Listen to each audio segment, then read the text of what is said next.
So hari ini saya di sini untuk mengumumkan bahwa kantor kami akan mengajukan tuntutan terhadap Nick Reiner yang dituduh membunuh orang tuanya, aktor sekaligus sutradara Rob Reiner dan fotografer serta produser Michelle Singer Reiner.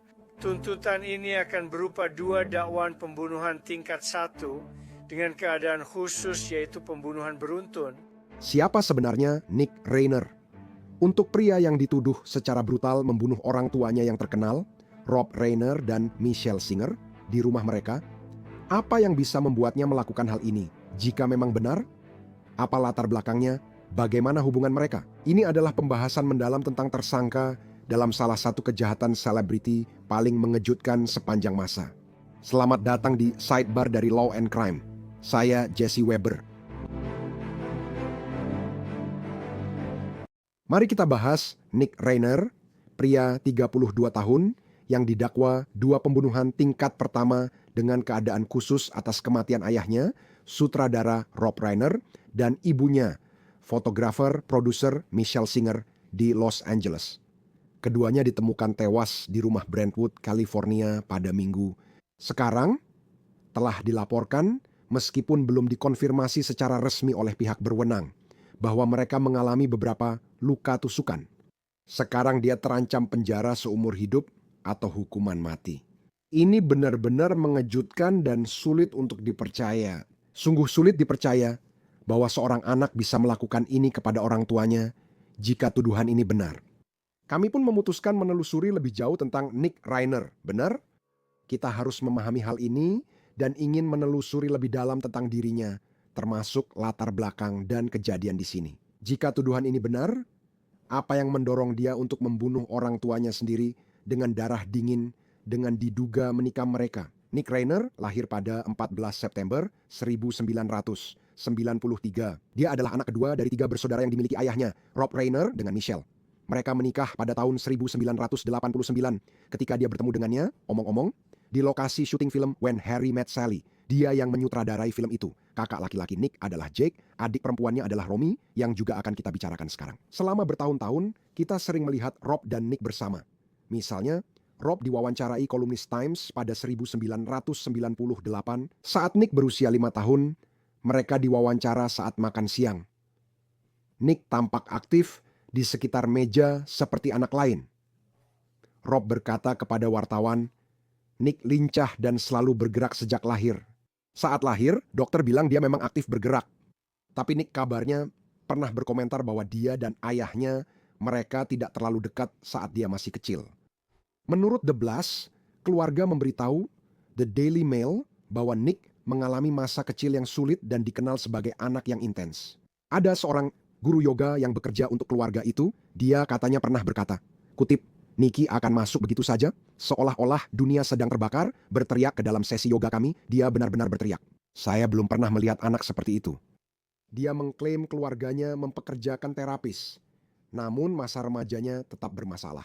Inilah saat Nick tampaknya sedang berjuang melawan kecanduan heroin, keluar masuk rehabilitasi. Dia bahkan akhirnya menjadi tunawisma.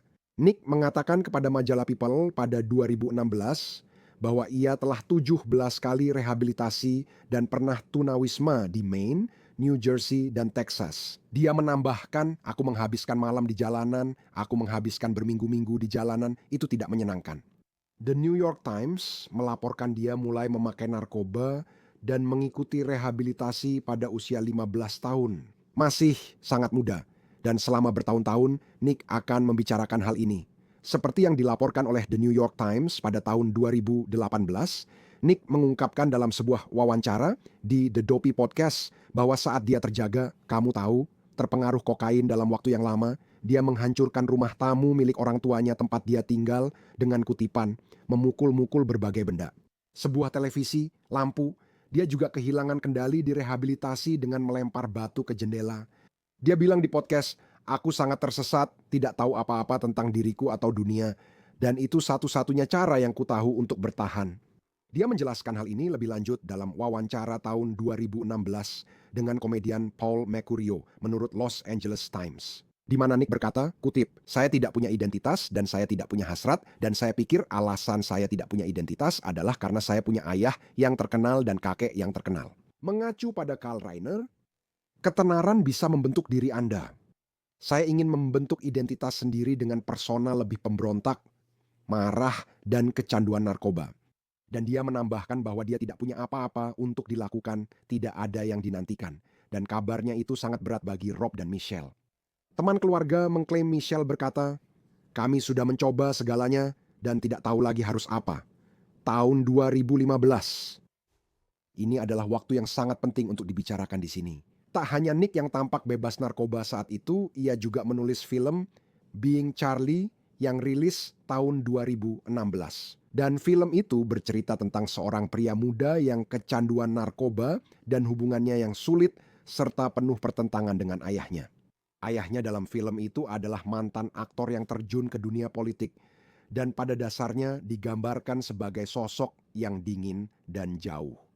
Film ini bercerita tentang hubungan mereka dan usaha pria muda ini untuk pulih. Ayah Nick, Rob Reiner, menyutradarai film tersebut.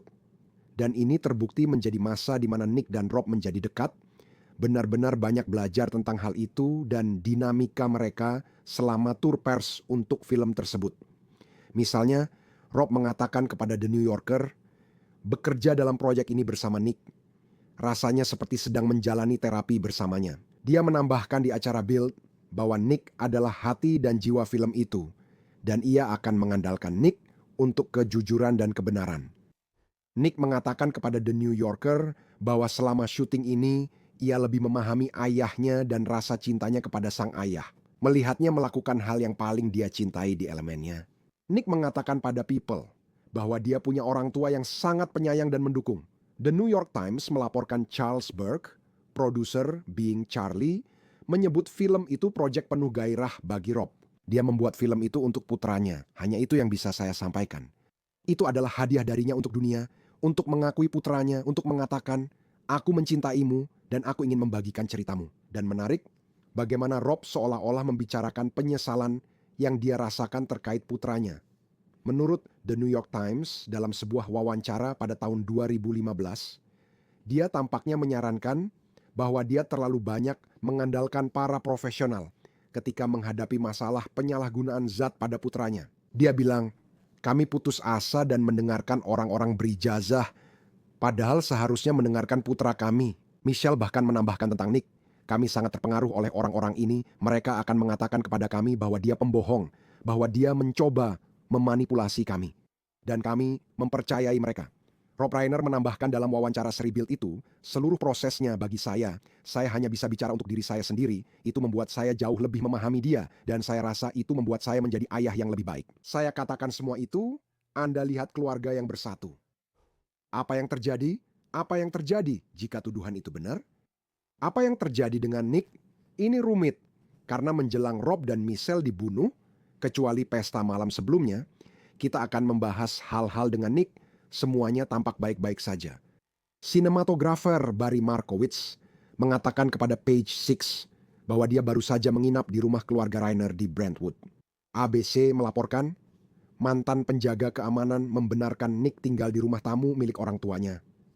Sementara itu, Markowitz, sang fotografer, mengatakan Nick terlihat normal, makin membaik, aktif berolahraga, dan menyatakan hal ini. Dia terlihat sangat baik. Dia duduk dan berbicara dengan keluarga, mereka makan malam bersama, suasananya seperti zaman dulu dan penuh kasih sayang, selalu penuh kasih sayang. Dia menambahkan, dia membantu, membuang sampah, menonton televisi, mencuci piring, dan tak melihat hal aneh. Dia tidak bisa menjelaskan soal 360, itu persepsinya. Mungkin kita tidak tahu apa yang terjadi di balik layar, namun dia menegaskan orang tua Nick selalu mendukungnya. Mereka melakukan segalanya untuknya, mencoba berbagai cara, bukan dengan uang, tapi mengirimnya ke tempat terbaik. Rob selalu berusaha dan tak pernah menyerah. Jika kamu mengenalnya, dia sangat penyayang. Dan Markowitz berkata tentang Michelle, dia otak, kekuatan, dan batu karang. Dan sebenarnya, izinkan saya menambahkan ini. Rob baru-baru ini berbicara tentang putranya pada bulan September lalu. Itu di podcast Fresh Air National Public Radio, dan dia ditanya, apakah kamu terlalu sibuk untuk putramu? Apakah kamu tidak cukup memperhatikan dia? Dan Rob berkata, tidak, saya tidak pernah, sama sekali tidak pernah terlalu sibuk. Maksud saya, kalaupun ada, justru sebaliknya. Kamu tahu, saya justru lebih terlibat langsung dan berusaha melakukan apapun yang saya pikir bisa saya lakukan untuk membantu. Dan kamu tahu, saya yakin saya juga membuat kesalahan. Dan kamu tahu, saya sudah membicarakan itu dengannya sejak saat itu. Kamu tahu, dia luar biasa. Dia sudah tidak menggunakan narkoba selama lebih dari 6 tahun. Maksud saya, dia sekarang benar-benar berada di tempat yang baik. Jauh lebih baik dia berada di tempat yang baik sekarang. Sekarang, saya akan bilang, mungkin Nick sudah bersih pada saat itu beberapa bulan yang lalu. Saya tidak bisa memastikan apa yang dia gunakan saat ini, atau apakah dia benar-benar bersih sejak film Being Charlie keluar. Seperti dilaporkan oleh Lad Bible, kamu ingat wawancara tahun 2018 yang saya sebutkan saat Nick duduk di podcast The Dopey? Pada saat itu dia menyatakan bahwa dia belum sepenuhnya bersih. Dia mengklaim bahwa dia tidak menyalahgunakan heroin, tapi dia juga tampaknya mengonfirmasi bahwa tidak lama setelah Being Charlie keluar, dia kambuh lagi. Kutipannya, dia kembali menggunakan narkoba dan dia mengalami apa yang dia sebut sebagai serangan jantung karena kokain.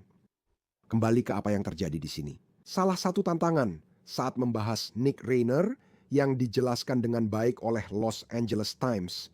Sebenarnya tidak banyak yang diketahui publik tentang apa yang dilakukan Nick sejak Being Charlie dirilis. Ada foto Nick bersama keluarganya di Egyptian Theater, Hollywood, September lalu saat pemutaran perdana Spinal Tap 2, The End Continues yang disutradarai Rob. Nick memang terlihat sangat berbeda. Kepalanya lebih dicukur pendek, dia memiliki jenggot dan tampaknya berat badannya bertambah. Dan menurut The New York Post, seorang teman keluarga mengklaim bahwa Nick kembali menyalahgunakan narkoba menjelang waktu dugaan penyerangan tersebut. Rob dan Michelle sangat khawatir dengan kondisi mental Nick akhir-akhir ini. Teman keluarga mengatakan Rob memberitahu orang-orang bahwa mereka takut pada Nick dan mentalnya kian memburuk. Mereka telah melakukan segalanya untuk membantu anak ini. Lalu kita menuju 24 jam sebelum kabar kematian Rob dan Michelle. Jadi telah dilaporkan bahwa Nick dan Rob terlibat dalam semacam pertengkaran di sebuah pesta liburan yang diadakan oleh Conan O'Brien di Pacific Palisades. Menurut Hollywood Reporter di Page Six, Nick sebenarnya tidak diundang ke pesta, namun orang tuanya meminta izin membawanya. Kabarnya dia berkeliaran di pesta itu, menyela percakapan orang-orang dan menanyakan hal-hal seperti, siapa namamu? Nama belakangmu apa? Kamu terkenal? Dan kabarnya itu termasuk Nick mendekati aktor Bill Hader, mantan anggota Saturday Night Live, yang katanya mengatakan kepada Nick bahwa dia sedang berbicara secara pribadi. Nick diduga hanya menatapnya lalu pergi dengan marah. Dan kemudian saat itulah Rob dan Nick tampaknya terlibat dalam semacam konfrontasi. Telah dilaporkan bahwa ini adalah pertengkaran yang sangat keras, kemungkinan tentang perilaku Nick di acara itu. Dan kemudian Rob dan Michelle pergi tak lama setelahnya. Apa yang terjadi? Pada hari Minggu itu, putri Rob dan Michelle, Romy, yang telah saya sebutkan, menemukan mereka. The New York Times melaporkan terapis pijat menghubungi Romy karena tidak bisa menghubungi pasangan yang ada janji temu hari itu. Dan sebenarnya ini adalah berita yang mengejutkan. Michelle Obama mengungkapkan di acara Jimmy Kimm Live bahwa dia dan Barack Obama awalnya berencana bertemu Rob dan Michelle pada hari mereka ditemukan. Kita membahas lagi, dilaporkan ada beberapa luka tusukan dan bahkan ada laporan di luar sana, dan saya benci untuk mengatakan ini, bahwa pasangan tersebut leher mereka mungkin telah digorok. Sekarang, saya akan memberitahu Anda secara resmi bahwa penyebab kematian saat ini, pada saat rekaman ini, belum secara resmi dirilis. Menurut TMZ, saat penegak hukum tiba sekitar pukul 3.40 sore hari Minggu, muncul pertanyaan apakah mereka sudah meninggal beberapa jam sebelumnya. Faktanya, dilaporkan bahwa Nick telah check-in di Pierside Santa Monica pada dini hari. Bahwa kamar mandi penuh dengan darah. Kabarnya ada spray yang tergantung di jendela. Jadi karena jasad Rob dan Michelle belum ditemukan sampai hari itu juga, Muncul pertanyaan, apakah mereka bisa saja dibunuh dan diserang sejak Sabtu malam setelah pesta Conan O'Brien? Kau tahu, Way juga melaporkan Romy mengatakan ke pihak berwenang bahwa Nick harus jadi tersangka dan dianggap berbahaya. Nick ditangkap hanya beberapa jam kemudian. Ini terjadi di sebuah stasiun kereta bawah tanah dekat USC di Exposition Park. Ada video yang telah dirilis tentang momen-momen sebelum penangkapan itu dan saat penangkapan. Dia tampaknya berada di sebuah pom bensin hanya beberapa menit sebelumnya.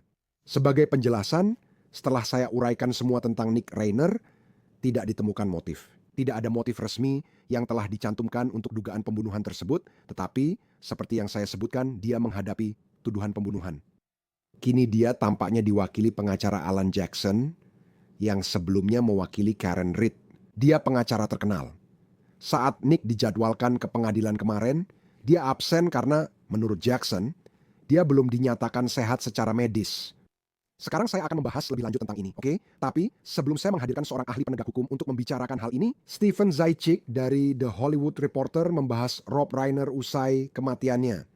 Dan tampaknya dia pernah berbicara dengan Rob di masa lalu tentang perjuangan Nick melawan kecanduan. Dengan Rob yang dikabarkan mengatakan bahwa tugas nomor satu orang tua adalah menjaga anak mereka tetap aman. Dan saya belum melakukan itu, dan sekarang saya telah melakukannya. Saya menjaga dia tetap aman, dia keluar dengan selamat.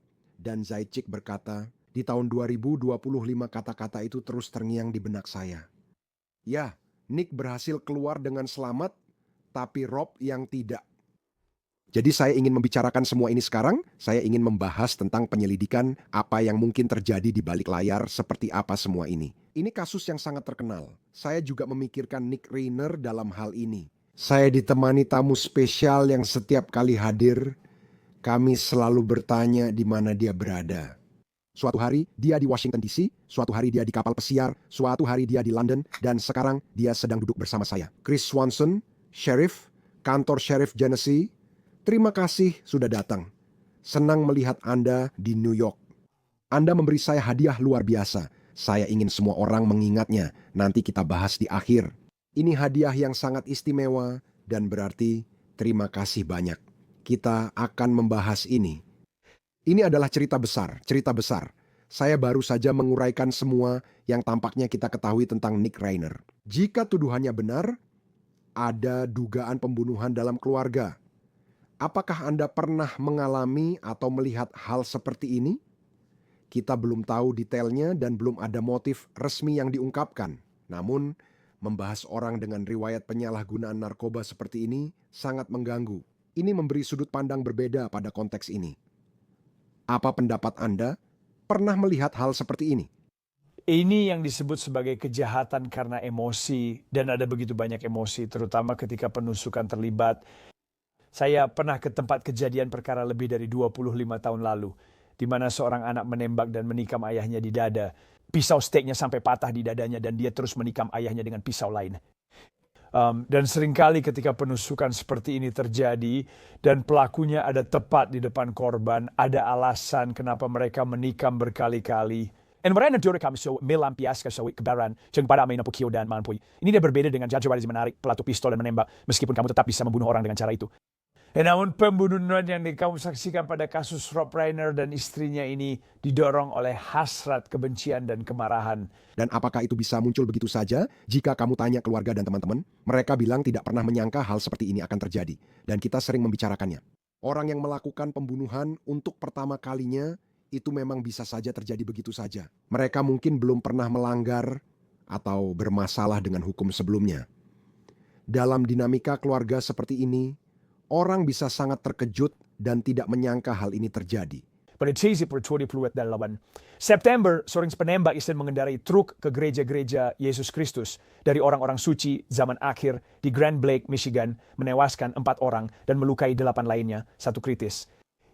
Sejak sebelumnya, dia dah berburu pada angsa dengan teman-teman, masih ada angsa mati di truknya sebelum ke gereja. Tak ada yang menyangka ini terjadi. Dan itu kuncinya. Anda tahu, seperti contohnya di sini, seringkali keluarga-keluarga itu, sekali lagi kita harus berhati-hati, jangan langsung mengambil kesimpulan. Tidak, pokoknya dia pernah menunjukkan sesuatu dari secara terbuat. Jelas tidak. Tapi mungkin gak ada di balik layar.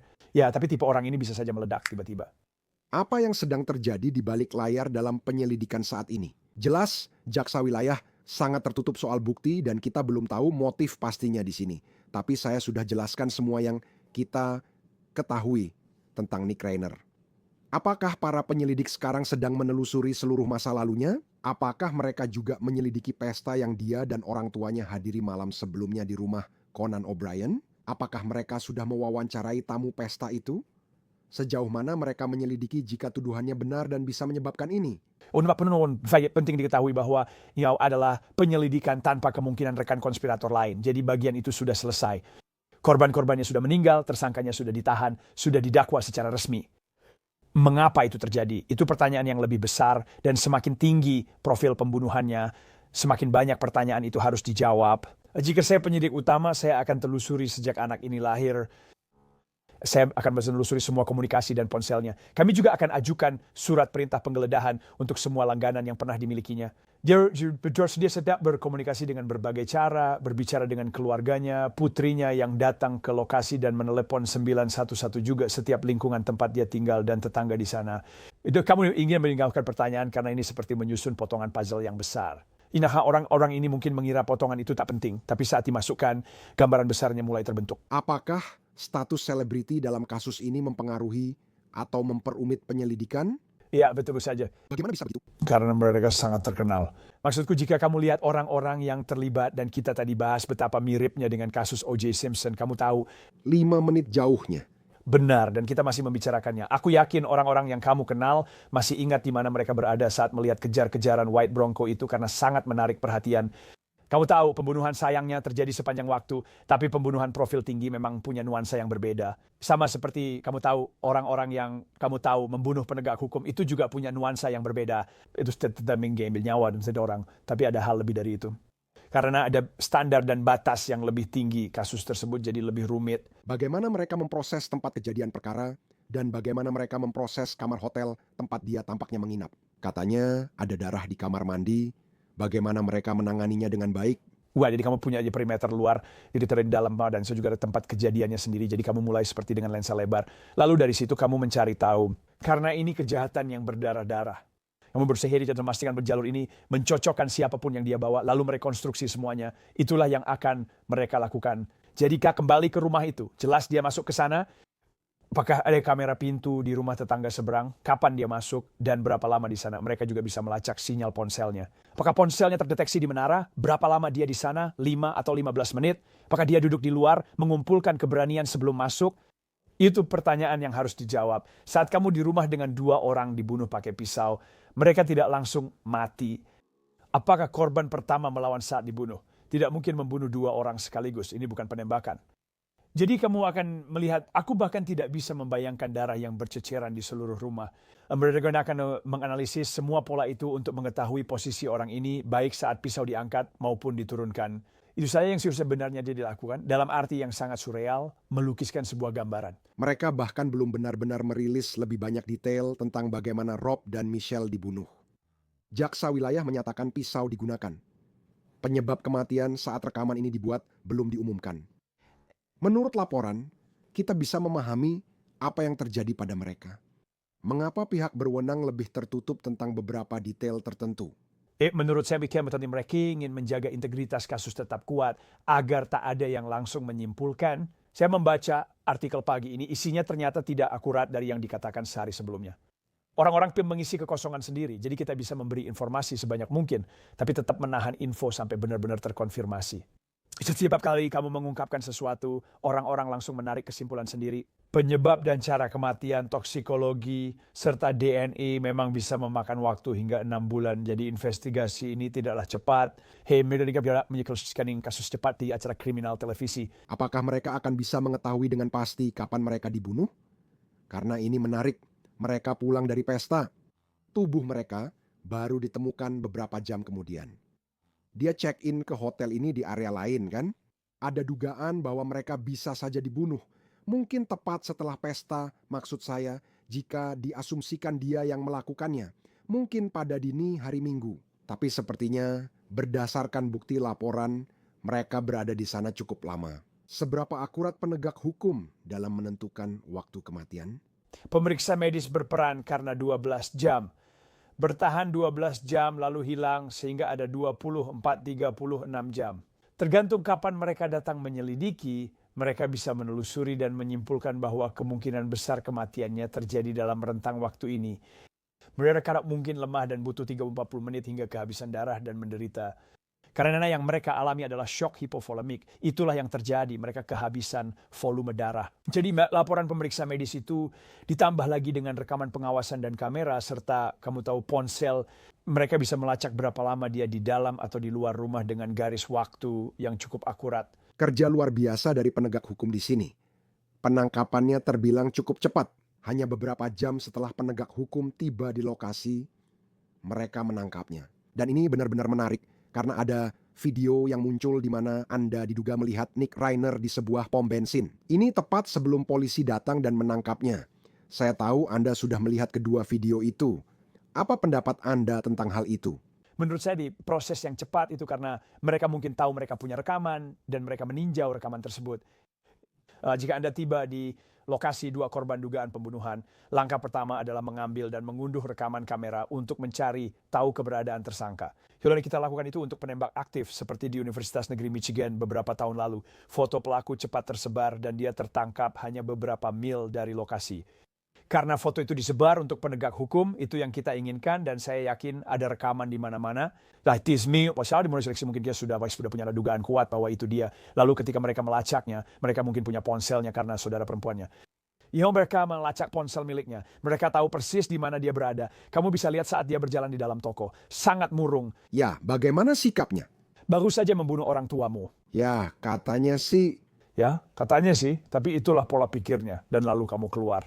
Ya, dan kemudian begitu kontak pertama terjadi dengan penegak hukum, apa yang dia lakukan? Mengangkat tangan, langsung berbaring, benar-benar patuh. Dia setelah pada khasaman itu semuanya sudah berakhir. Luar biasa, tanpa perlawanan. Masih banyak yang belum kita ketahui, kami akan pantau perkembangannya. Chris Stewart juga sedang menangani ini bersama saya. Kami ingin memahami detail kejadian di sini sepenuhnya. Kami akan terus memantau proses hukum ini. Sheriff, sebelum saya tutup, Anda sudah memberi saya hadiah luar biasa. Ini dibuat oleh para penyintas perdagangan manusia. Jelaskan sedikit lebih banyak tentang hal ini. Saya merasa ini pekerjaan penting yang Anda lakukan. Apalagi kami sering meliput banyak kasus perdagangan manusia dan pelecehan seksual. Senang bisa mengenakan ini. Bisa jelaskan lebih banyak tentang pekerjaan mereka? Ini penghargaan dari para penyintas yang identitasnya tak akan Anda ketahui. Untuk Anda dan tim media Abrams atas pekerjaan Anda. Jamri dikenal kepada Anda dari berkat waktu saya bersama Chris Hansen dan pekerjaan kami. Saya telah 8 tahun diperpegakan hukum perdagangan manusia. Dia Permatasi International, lalu GHOST, dan akhirnya menjadi tim penanggulangan penindasan manusia global di Flint, Michigan. Ya, kami saya bekerja untuk banyak orang. Menangkap predator dan pedofil, serta membantu korban menjadi penyintas. Jadi sekitar 2 tahun yang lalu saya dihubungi oleh 2 bersaudara, Shannon dan Amanda Sloan, dan mereka membentuk sebuah perusahaan bernama Ring True. Saya selalu waspada pada orang-orang yang tumit piano mengambil keuntungan dari GHOST atau memanfaatkannya. Jadi dia hanya berkata, kami hanya memiliki sebuah perusahaan yang kami luncurkan di rumah para penyintas agar mereka bisa melakukan sesuatu dengan tangan mereka dan membangun sebuah bisnis. Dan ini adalah bisnis perhiasan. Lalu saya pergi dan melakukan tour. Dan 15 tahun saya melihat para penyintas ini sangat bangga saat mereka merangkai sebuah gelang atau kalung sederhana. Dan kamu tahu hubungan mereka berkembang dan mereka membuat gelang GHOST. Ya. Yang menarik dari gelang itu adalah setiap gelang dibuat oleh tangan para penyintas yang dulunya tangan itu pernah terlibat dalam kejahatan yang mereka alami sendiri. Sekarang mereka bisa membuat perhiasan yang bisa kamu pakai. Dan mereka menandatangani kartu di bagian belakangnya, jadi kamu tahu persis siapa yang membuatnya. Ya, kamu punya itu di sana? Di sana, di bagian belakang kartu itu kamu bisa membaca. Ya, kamu bisa melihatnya di sana. Itu aku balikan kartunya, aku menandatangani sebagai ucapan selamat atas kebebasan. Mereka sedang memperbesar di sana, itu Chris, dan di belakang buatan tangan oleh Karin. Ya. Lihat itu, luar biasa. Ditandatangani olehnya. Ditandatangani olehnya, ini luar biasa. Saya hanya ingin mengucapkan terima kasih kepada Anda dan Alisa karena selalu menceritakan kisah ini. Karena kita semua potensial untuk mengganggu algoritma perdagangan manusia. Ya, Anda luar biasa. Kami hanya berusaha meliput sebaik mungkin. Terima kasih sudah datang. Senang bisa hadir. Selamat liburan untuk Anda dan keluarga. Selamat atas kesuksesan Anda. Terima kasih. Dan itu saja yang bisa kami sampaikan untuk Anda saat ini di Sidebar. Semua, terima kasih banyak sudah bergabung bersama kami. Jangan lupa berlangganan di YouTube, Apple Podcast, Spotify, atau platform podcast favorit Anda. Ikuti saya di X atau Instagram. Saya Jesse Weber, sampai jumpa.